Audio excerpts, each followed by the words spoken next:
Son corps était couvert de tatouages, comme un criminel. Le regard d'un homme qui ne craint rien parce qu'il a déjà tout perdu.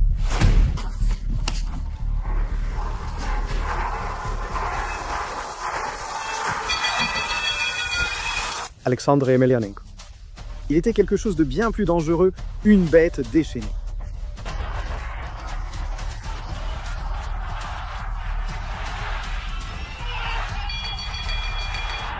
Alors que son frère Fedor est devenu une légende grâce à la discipline et à la perfection, Alexandre a suivi une autre voie. La voie du chaos, de la brutalité et de l'autodestruction. Il aurait pu atteindre les sommets, mais a choisi l'enfer. C'est l'histoire du combattant russe le plus redoutable de tous les temps. Un récit poignant sur la manière dont l'alcool, la prison et ses démons intérieurs ont eu raison de lui pour toujours.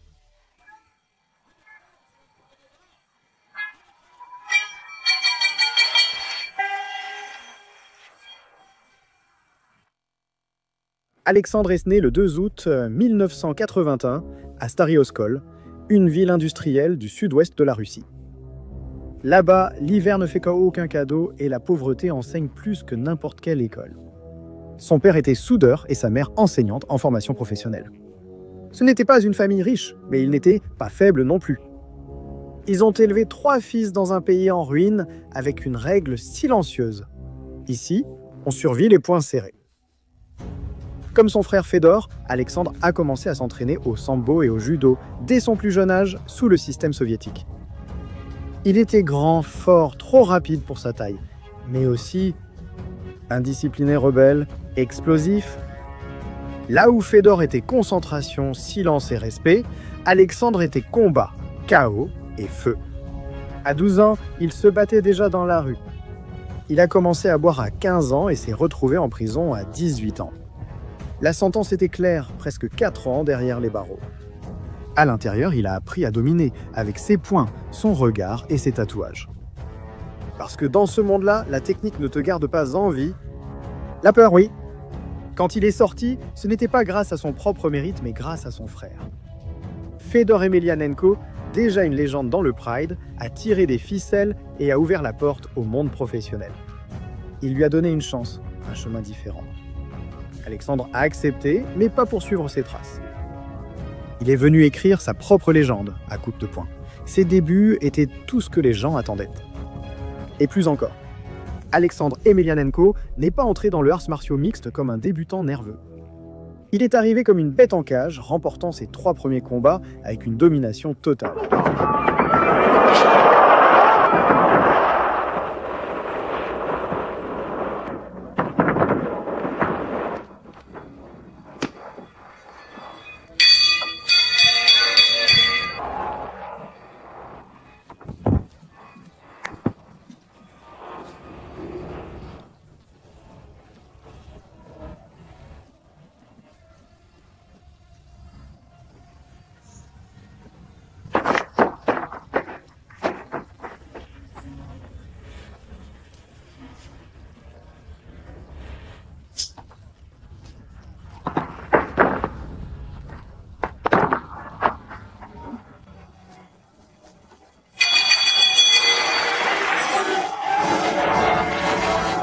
Trois combats en seulement 8 mois, 3 victoires dévastatrices. Mais alors que sa carrière avançait comme un marteau, sa vie en dehors du ring racontait une autre histoire.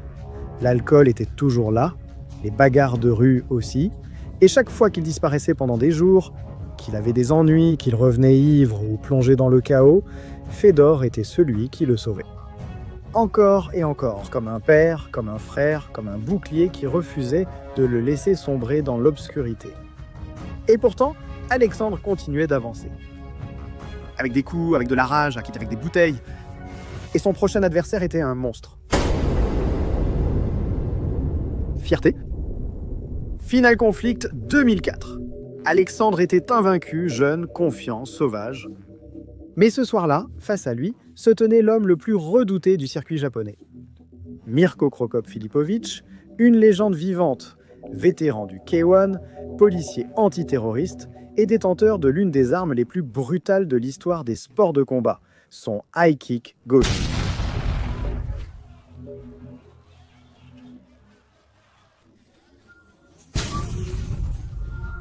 Lorsque la cloche a retenti, Alexandre s'est élancé sans hésiter tel un fauve. Il est entré avec les épaules tendues, les poings levés et le feu dans les yeux.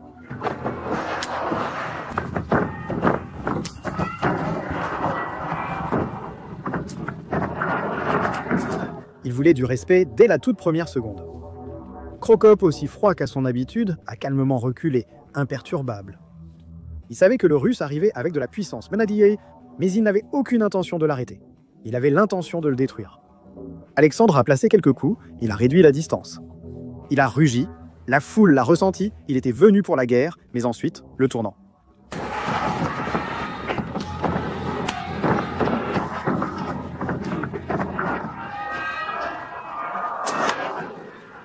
Au milieu d'un échange, Cro Cop a décoché un parfait crochet, du gauche au menton, boum, un coup net et chirurgical qui a secoué l'âme d'Alexandre.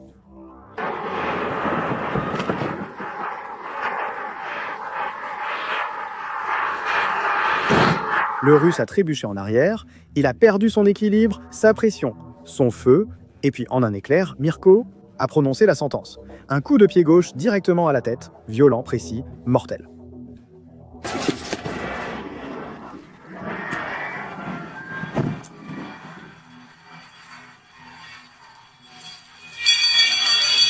Knockout. L'arbitre a sauté, l'arène a explosé. Cro Cop avait fait l'impensable. Il a éteint la fureur du jeune Emelianenko d'un seul coup de pied. Ce n'était pas juste une défaite, c'était un rappel brutal. La peur a aussi sa technique, et certains monstres ne rugissantent pas. Ils exécutent. Mais cette défaite n'a pas arrêté Alexandre. Au contraire, il est revenu encore plus en colère, plus agressif, plus dangereux. Mais en dehors du ring, c'était une autre histoire. L'alcool était toujours là. Les fêtes, les excès, les nuits perdues dans l'oubli. C'était comme s'il devait se battre juste pour ne pas exploser. Fedor est intervenu à nouveau, l'a appelé, l'a retrouvé, l'a forcé à s'entraîner. Mais Alexandre ne répondait qu'au chaos. L'adversaire, James Thompson, un colosse britannique d'1,96 m, sculpté de muscles, avec un style de combat sauvage et sans retenue. Le genre de combat qui promettait la destruction dès la première seconde. Et c'est exactement ce qui s'est passé. Dès que la cloche a sonné, Thompson a foncé comme un taureau enragé. Il a couru droit sur Alexandre et l'a plaqué au sol, faisant trembler le ring. La foule a rugi. On aurait dit que le Russe était en difficulté, mais pendant la chute, Alexandre a roulé, il s'est relevé et alors la tempête a commencé. Thompson a essayé de le charger à nouveau, mais Alexandre l'a attrapé avec une rafale brutale de coups de poing au visage. 1, 2, 3 coups nets directement au menton, et le Britannique s'est effondré comme une tour s'écrasant sur du béton.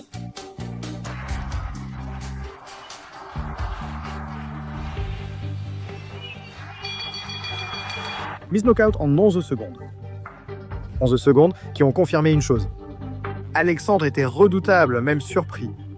Il n'avait pas la technique raffinée de Fedor, ni sa patience, mais il avait quelque chose qui glaçait le sang. Un instinct de tueur ?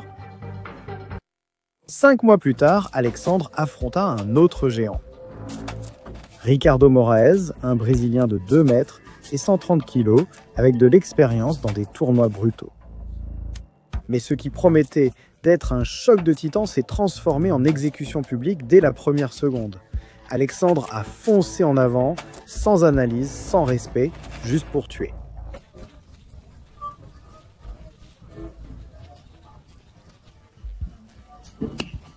Il a lancé 2 crochets, puis un autre. Déluge de coups de poing qui a secoué le crâne de Moraes.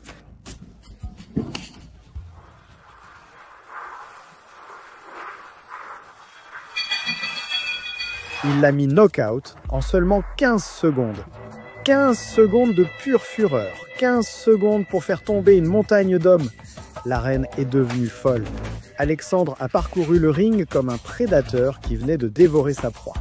Et pourtant, cette même nuit, quelques heures mais plus tard, on l'a vu boire seul dans un bar à Osaka, les jointures encore meurtries et le regard vide.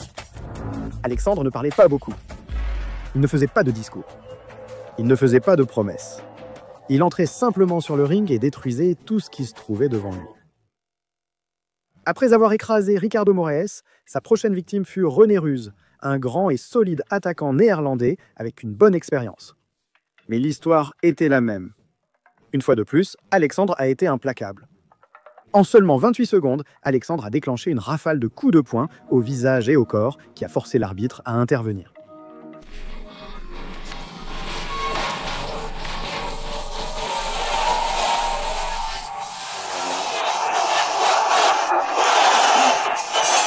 Knockout technique, pas de débat. Un autre nom sur la liste, un autre corps sur le ring. Un autre rugissement de la bête russe. Mais en dehors de la cage, il restait un problème insoluble. L'entraînement était irrégulier et les nuits longues. L'alcool était constant. Les bagarres de rue, inévitables. Il y avait des jours où personne ne savait même où il était. Et c'était toujours Fedor qui le retrouvait. Il l'a remis sur les rails. Il lui a réservé un autre combat. Il a essayé de sauver un homme qui ne voulait pas être sauvé. Cette fois, le défi était autre. L'adversaire, Pavel Nastula, médaillé d'or olympique en judo, une légende du tatami. Technique, puissant et froid. C'était la première fois qu'Alexandre affrontait quelqu'un qui savait vraiment quoi faire au sol. Dès le début, c'était un combat serré. Ils échangèrent des coups puissants et pleins de tension.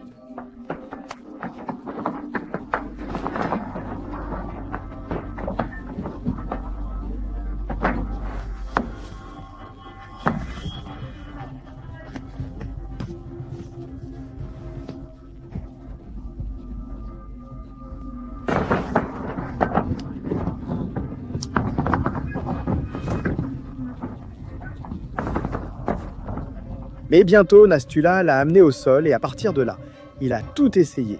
Il a verrouillé une clé de bras sur le bras droit d'Alexandre, une prise dangereuse, et Alexandre était piégé. Mais il a résisté, il a donné des coups de pied, il s'est débattu, il a lancé des coups de pied à la tête de Nastula depuis le sol comme un homme qui se battait pour sa vie.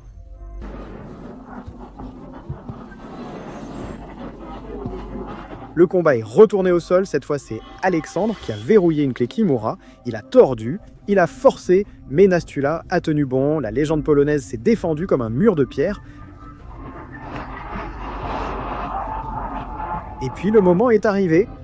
Lors d'une transition, Alexandre s'est faufilé derrière lui, a pris le dos de Nastula comme un animal de chasse et a verrouillé un étranglement arrière parfait. Il a serré avec ses bras tatoués, a serré comme s'il se vengeait du monde et Nastula a tapé. Victoire par soumission. Victoire.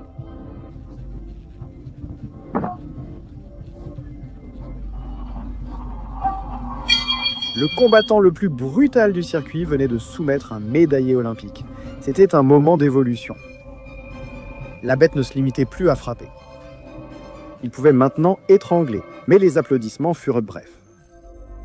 Quelques jours plus tard, les médias russes parlaient plus de ses scandales que de ses victoires.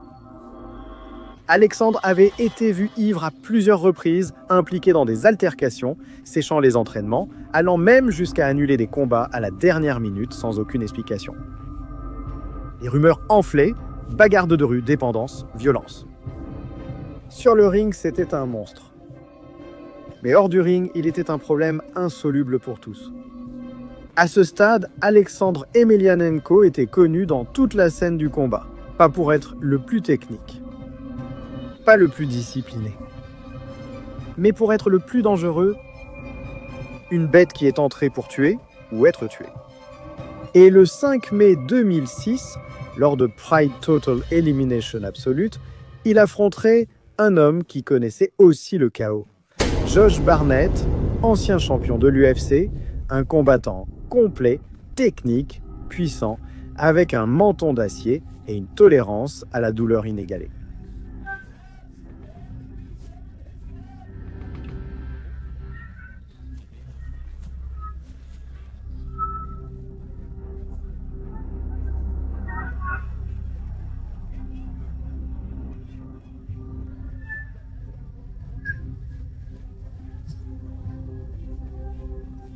Le combat fut une guerre sans répit. Alexandre a commencé fort en lâchant des combinaisons sauvages.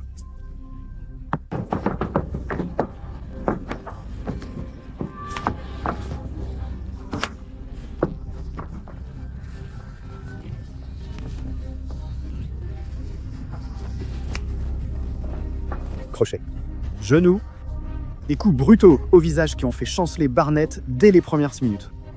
La foule a rugi. Alexandre traquait un ancien champion du monde. Mais au fil du combat, son énergie a commencé à faiblir.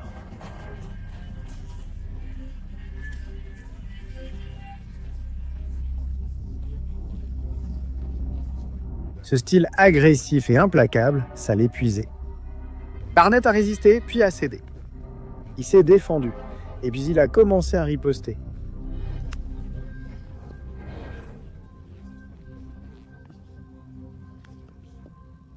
Au second round, l'Américain a renversé la donne. Il a placé des coups nets, échangés debout, puis a amené le combat au sol. Alexander a essayé de résister, mais son corps ne répondait plus.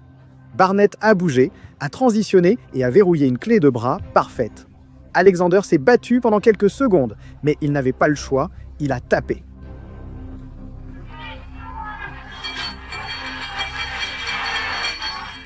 Josh Barnett l'avait fait abandonner. Ce n'était pas une humiliation, c'était une guerre, mais c'était aussi un avertissement. Les erreurs commises en dehors de la cage se manifestent à l'intérieur. Ce n'était pas juste un combat, c'était personnel. Son adversaire Sergei Kharitonov, un ancien partenaire d'entraînement, un homme qui connaissait bien les Emelianenko.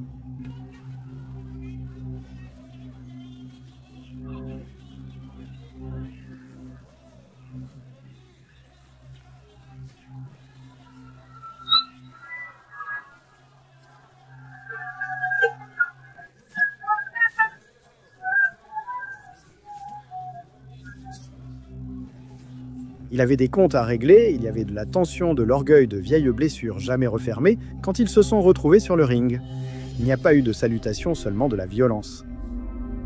Alexandre a foncé comme toujours. Il a placé rapidement des crochets au visage, des coups puissants au corps. La pression était brutale, rien autour de sa taille.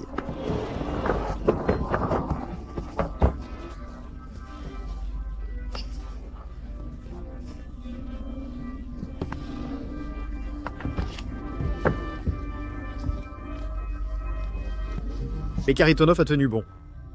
Il a attendu, l'a mesuré, et avec un contre parfait, il a placé un direct du droit au visage d'Alexandre.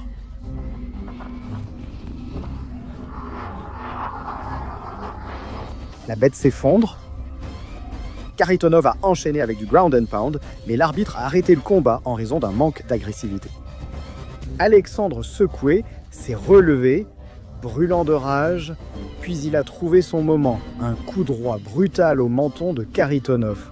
Le Russe s'est effondré comme une statue.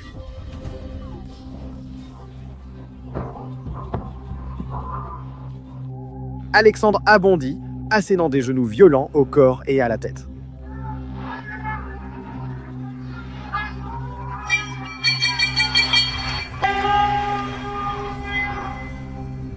L'arbitre est intervenu, victoire par technical knockout, l'un des succès les plus sauvages de sa carrière. Mais pendant que la foule célébrait, les rumeurs ne cessèrent de grandir. Il s'entraînait moins, buvait davantage, et ceux qui lui étaient plus proches ont commencé à l'admettre. Alexandre ne dérapait pas, il était en chute libre. En 2007, le monde du art martiaux mixte a changé à jamais. Le géant américain UFC a racheté Pride, l'organisation japonaise déchaînée qui avait marqué une époque. Les plus grands noms ont commencé à migrer vers les États-Unis. Rampage, Shogun, Nogueira, Wanderlei, tous à la recherche de contrats, de visibilité et de nouveaux défis. Mais les frères Emelianenko n'ont pas suivi. Ni Fedor, ni Alexandre. Ils n'ont jamais conclu d'accord avec l'UFC. Les conditions du contrat, les exigences commerciales et les affrontements avec Dana White les ont tenus à l'écart. Ainsi, les deux frères les plus redoutés de l'Est ont été laissés de côté sur la plus grande scène du monde. Fedor a continué à se battre sur les circuits internationaux, préservant son statut légendaire. Mais Alexandre, Il a navigué entre les ligues mineures en Russie, en Europe et en Asie. Pas de foyer, pas de contrat stable. Mais malgré tout, les pointaient les plus dangereux du milieu. Et au cours des 3 années suivantes, Alexandre a remporté 8 combats consécutifs. 8 adversaires dévorés par sa puissance.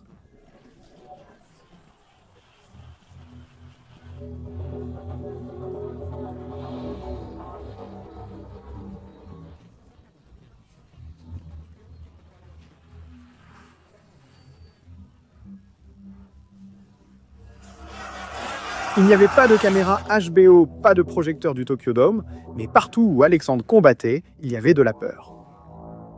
Son style est resté le même, implacable, violent, sans pause, une machine qui frappait ou mourait en essayant. Mais au fil de la série, son corps en payait le tribut. Il s'entraînait moins et se blessait plus souvent. Et l'alcool, autrefois une ombre, le contrôlait désormais. Ce n'était plus seulement en dehors de la cage. Ça le suivait partout. Après 3 ans de victoire dans des ligues mineures, Alexandre croyait qu'il pouvait encore rugir, mais son corps disait le contraire. Ses démons aussi. En 2010, il a perdu contre Pierre Graham après une série implacable de coups de pied dans les jambes. Il n'a pas pu continuer.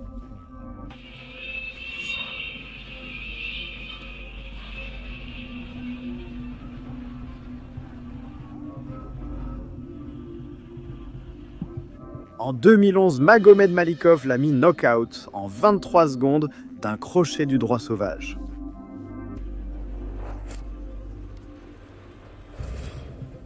Alexandre était complètement knock-out sur le ring. Il a essayé de rebondir avec 4 victoires, mais les adversaires n'avaient ni poids, ni nom, ni gloire. Puis Dimitri Sosnovski l'a amené au sol et l'a écrasé avec du ground and pound.